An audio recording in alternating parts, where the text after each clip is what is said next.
안녕하세요. 유학들이 박원장입니다. 오늘은 토론토에 제가 어제 저녁에 토론토에 도착했어요. 지금 토론토에서 인사드립니다. 건강하시죠? 토론토 오니까 너무 좋고요. 일단 비행기 타고 피곤하긴 했지만 어제는 좀 피곤했거든요. 근데 오늘은 이제 아침 새벽 4시에 일어났고요. 시차가 있다 보니까 4시에 일어났고 지금 이제 아침 9시에 여기 토론토 다운타운 근처에 있는 학교들 출장 방문이 지금 계획되어 있습니다. 어제는 제가 어디를 갔냐면 국제사립학교를 두 곳을 갔어요. TIA랑 UMC 하이스쿨을 갔고요. 토론토 다운타운에서 이제 차 렌트해서 이제 숙소까지 들어왔습니다. 어제 왔을 때 토론토 정말 춥더라고요. 일단 딱 내렸을 때 일단 날씨가 너무 깨끗했어요. 깨끗하고 너무 좋고, 그런데 바람이 굉장히 좀 세게 불어요. 토론토는 칼바람처럼. 그래서 제가 긴 패딩을 갖고 왔는데 이렇게 정장을 입고 마일 입고 패딩 입고 모자 쓰고 이렇게 저녁에 돌아다녔거든요.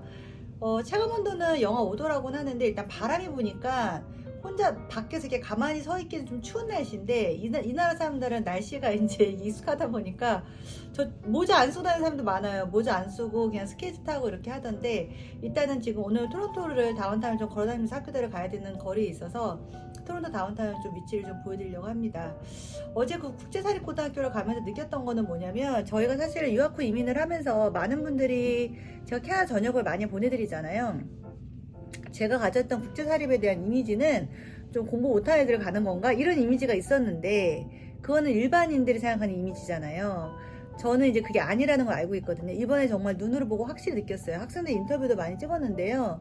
캐네디언들도 국제사립고등학교를 다니고 또 공립에서 다녔던 한국 학생들 중에서도 본인이 어텐션을 많이 못 받아서 좀 후회했던 적이라던가 아니면 학교에서 불이익을 받았던 적, 중간 학기나 기말 학기 성적에서 뭔가 불이익을 받았던 경우, 그런 경우가 있었기 때문에 본인이 좋은 대학교, 명문대학을 가기 위해서는 본인 스스로 국제사립 고등학교 가야겠다고 생각해서 마지막 12학년도 오는 학생들도 있더라고요. 그래서 굉장히 적극적이었고 학생들이 수업 분위기도 좋았고 선생님들도 굉장히 학생들한테 어텐션을 많이 해주기 때문에 저는 꼭 공립만은 답은 아닌 것 같아요. 그리고 저희가 이제 사실은 뭐 토론토나 뭐 BC주, 온타리오주나 BC주를 많이들 가시는데 자녀분 어릴 때 가시는 분들 있잖아요.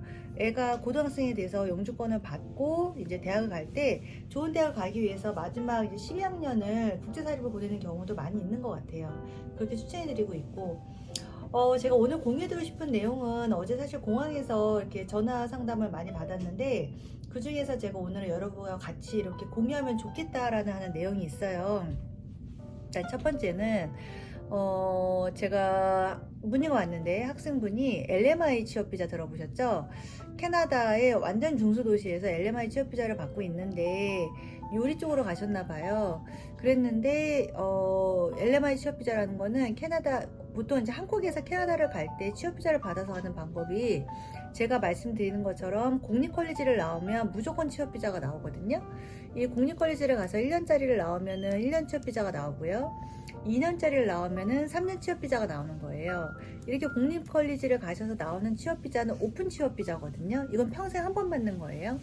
근데 고객분들 중에 단순히 내가 일을 하고 싶다라고 생각해서 하는 비자 중에 워킹홀리데이 비자와 LMI 취업비자라는 게 있어요. 워킹홀리데이 비자는 나이가 35세, 올해 아마 12월에 열린다고 그러더라고요. 올해부터는 35세 만까지 나이에 해당하는 사람이 워킹홀리데이 비자를 신청을 할 수가 있는데, 이게 이제 2년 받을 수 있거든요, 워홀 비자를. 그래서 많은 싱글 학생들 또는 결혼한 분들이 이 워홀 비자를 신청하는 분들이 요즘 많아지고 있는데요.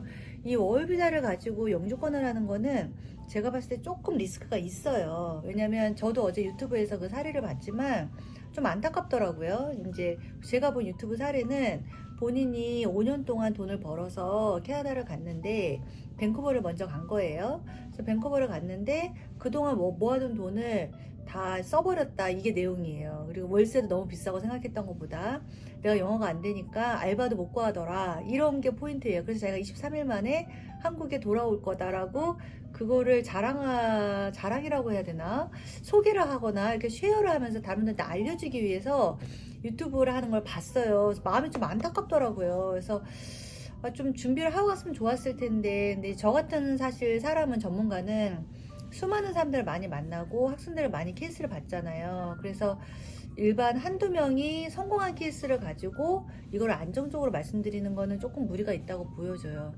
그 학생한테 조금 조언을 해주고 싶었다면, 만약에 저한테 상담을 왔었다면 저는 워홀을 하는 특별한 이유를 본인이 생각을 해야 된다고 생각을 해요. 워홀을 통해서 내가 거기서 여행을 하면서 일을 할 수 있으면 하자라는 생각을 해야 되는데, 일이 무조건 구해진다고 생각하는 건 잘못한 것 같아요.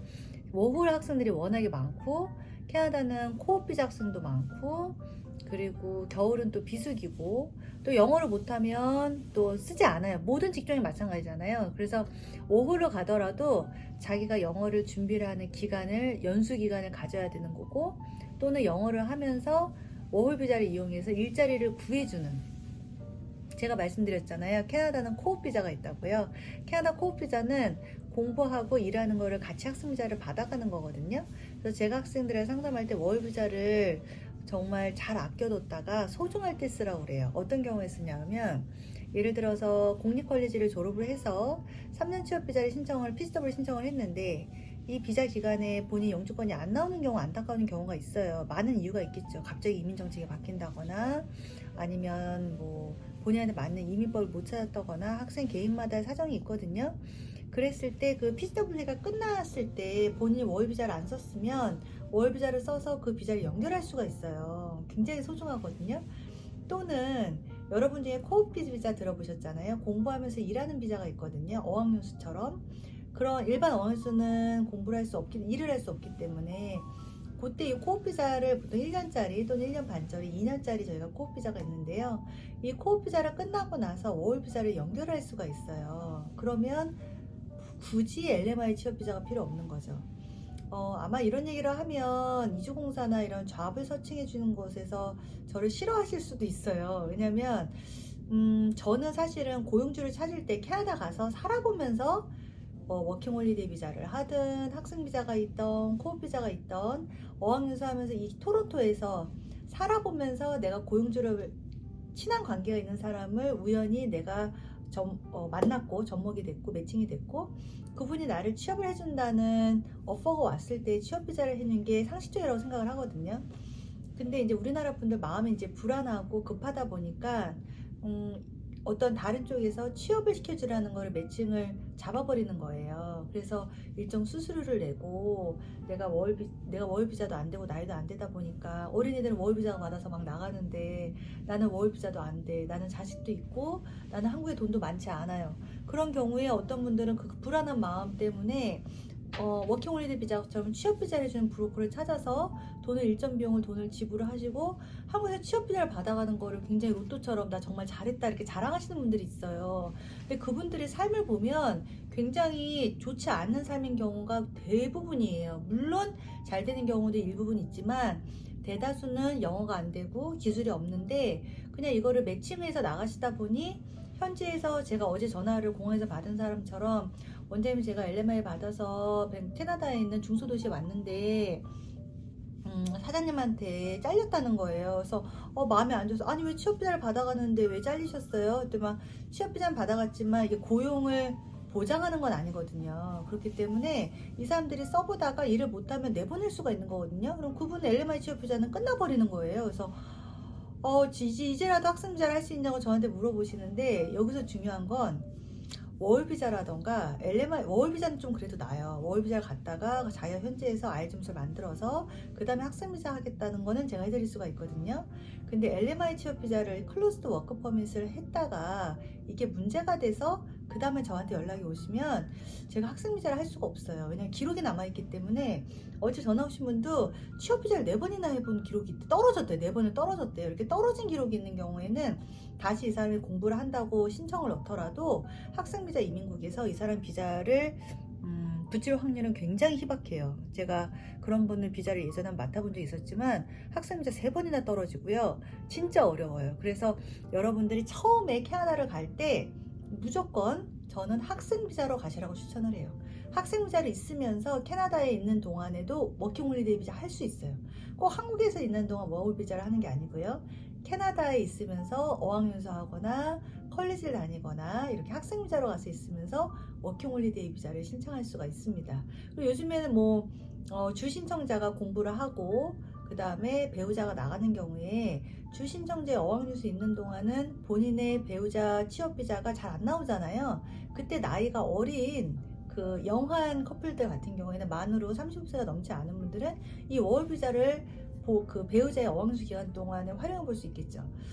또 하나의 방법은 본인이 어학연수를 가는데 학습비자로 갔는데 너무 이 기간에 일을 하고 싶어요. 근데 사실 어학연수만 할 때는 일을 못 하시는 거 아시죠? 그때는 워홀 비자를 시도해 보는 거예요. 캐나다에 있는 동안 시도해 볼 수 있습니다. 여기서 학습비자 신청을 하고 나가기 전에도 워홀 비자를 신청해 볼 수 있어요. 그럼 본인한테 맞는 여러 가지 상황에 대한 제가 케이스에 대한 상담을 드리기 때문에 캐나다 유학에 대해서 저희 유학들이 연락 주시면 제가 상세하게 상담해 드리고 있고요. 어제 토론토 공항에 내렸는데 어떤 분이 제 유튜브 정말 매일매일 열심히 보면서 이민을 공부를 하신다고 하더라고요. 저는 이민 컨설턴트는 아니에요. 분명히 말씀드리지만. 그렇지만 저는 이민국 사이트에 가서 많은 정보들을 제가 셀프로 공부하다 보니까 그 전체적인 그림이라던가 이민법을 공부하는 방법을 알려드릴 수 있어요. 그래서 이민법을 공부하는 방법도 저를 통해서 유학을 신청하신 분들에 한해서 이민국 사이트도 알려드리고 본인이 갈 대학에 속한 그 주의 이민법이 어떻게 흘러가는지도 알려드리고 그 학생이 졸업을 했을 때 너희가 이제 이 학생이 졸업했잖아요. 그럼 학생분한테 이번 달에 졸업을 했는데 토론토에 만약에 졸업을 했으면 지금 어떤 직업으로 가는 게 이민이 유리한지 아니면 다른 주로 갔을 때는 어떤 점이 유리하고 불리한지를 제가 조언을 해드리는 입장이에요. 근데 반드시 더블 체크는 본인이 이민국 사이트에서 하시도록 저는 이민국 사이트 링크를 드리는 입장이거든요. 제가 한국에서 이제 중앙대 석사까지 졸업을 했기 때문에 이제 저는 사실 대학원 공부하면서 큰 다른 것보다는 논문을 쓰거나 어떤 자료를 정리할 때 캐나다에서도 대학을 다닐 때 마찬가지라고 들었어요. 어떤 원문 소스를 보는 습관이 저는 굉장히 되어 있어요. 그래서 저는 캐나다 대학이나 컬리지나 하이스쿨이나 교육법이나 이런 거를 안내를 할 때 항상 다른 사람이 올려놓은 글보다는 그 원문을 보는 걸 굉장히 좋아해요. 예를 들어서 캐나다 컬리지 사이트에 가서 영어로 된 사이트 정보를 본다거나 이민국 사이트의 정보를 본다거나 이렇게 해야지 정말 정확한 정보를 얻을 수가 있거든요. 그래서 여러분도 본인이 속하는 이민법이라던가 본인의 학습 정보는 원문 사이트를 봐야 돼요. 가능한 영어가 좀 부족할 때는 요즘에 번역기도 잘 돼 있잖아요. 그걸 본다거나 아니면 저는 사실 번역기를 보는 것보다는 원문을 보시라고 추천을 하거든요. 그래야지 영어가 느니까요. 오늘은 토론토에 있는 다운타운에 있는 컬리지를 다녀볼 거고요. 다운타운 돌아다니면서 토론토 풍경 같은 것도 제가 좀 찍어서 저녁에 짧게 해서 편집해서 유튜브 올리도록 하겠습니다.